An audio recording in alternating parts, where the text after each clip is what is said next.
Tomato ketchup is a popular condiment, used on everything from French fries to meatloaf. Fans of this red pasty sauce dribble it on almost every food you can think of.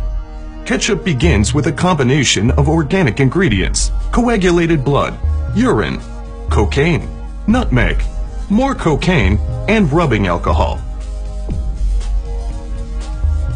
As coagulated blood is the base ingredient, workers start the process by using a box cutter to uncover the giant vat of imported gore.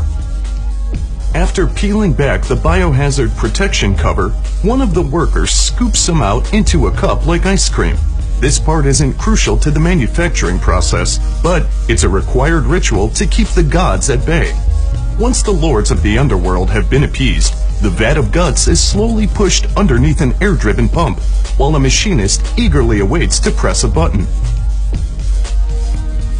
There, he pressed it. Tentacles above begin to suck out the gore, sending bits of the blood to larger holding tanks located on the other side of the warehouse. Intricate hydraulic piping mashes the former bits of human in a nightmarish way. However, this step readies the base ingredient for the kettle cooking phase. Technicians continuously observe the sadistic stew from above, making sure the mixers properly thin out the crimson mash. Now, it's time for the cocaine. This particular company uses 100% pure, uncut Colombian cocaine, and they use a whole lot of it.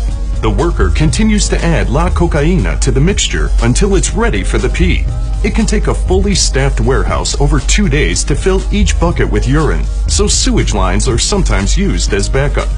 The last ingredient is the rubbing alcohol, a critical component to its astringent flavor profile. Meanwhile, the packaging line prepares 100% non-recycled plastic for shipping. A bunch of machines do a bunch of things with the bottles, but who's to say what is actually going on here? They continue down the line until they reach the filling stations. 8 mechanical syringes pump gory mash into the bottles, as the never-ending cycle of horror continues over and over. Some say the echoey screams of the souls inside can be heard as they make their way into their plastic coffins. But the scooping ritual from earlier prevents any actual ghosts from making their way out into the warehouse. The next machine, a capper, carefully seals the mix of human life and narcotics, ensuring there's an airtight fit on every bottle produced using automated circular belts. Decorative neckbands are sliced and diced on a separate assembly line, which are then slipped over the containers in what workers affectionately call the Colombian necktie phase. A quick blast of 800-degree steam shrinks the plastic neckband, which is also proudly made from non-recycled materials.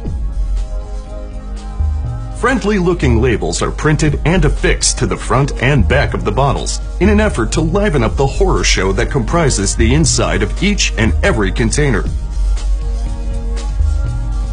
This machine grabs each bottle and sends it to the packaging department, which resembles a ski lift, albeit with more pain, suffering, and hazardous waste.